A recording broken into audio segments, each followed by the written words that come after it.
Hello सगळ्यांना, आज मी बनवणार आहे खानदेशी बट्टी, वरण बट्टी। त्यासाठी मी बट्टीचं पीठ घेतलंय, नंतर धना पावडर घेतलंय, हळद टाकली, जिरा टाकलं, नंतर अजवान टाकलं, त्यानंतर मी थोडा सोडा टाकला, नंतर तेल टाकायचं, 2-3 चमचे तेल टाकायचं, मी अंदाजाने टाकले, नंतर मीठ टाकायचं आणि बट्टीला खमंगपणा येण्यासाठी थोडी आंबटशी लागण्यासाठी थोडी दही टाकायची।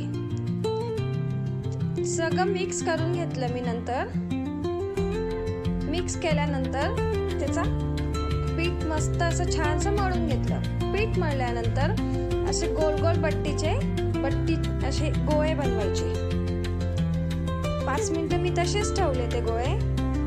नंतर एक पातेलं ठेवलं गॅसवर, त्यात मी पाणी टाकलं, पाणी चांगलं गरम होऊ दिलं, उकळी येईपर्यंत चांगलं गरम झाल्यानंतर ते बट्टीचे गोळे बनवलेले मी त्या पाण्यात टाकले आणि मी त्या बट्टीला 10 मिनिटं तसंच जोपर्यंत बट्टी वर फुलून येत नाही तोपर्यंत तिला उकळून घेतलं। नंतर मी असे एका बट्टीचे 4 तुकडे करून कट केले।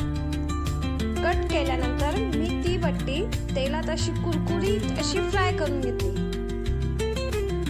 खायला इतकी टेस्टी लागते। नंतर मी वांग्याची भाजी वरण त्याच्यासोबत केलं होतं। माझ्याकडे केळीचं पान नव्हतं, नाही तर केळीच्या पानावर खूप टेस्टी लागते, तिची टेस्ट अमेझिंग लागते केळीच्या पानावर।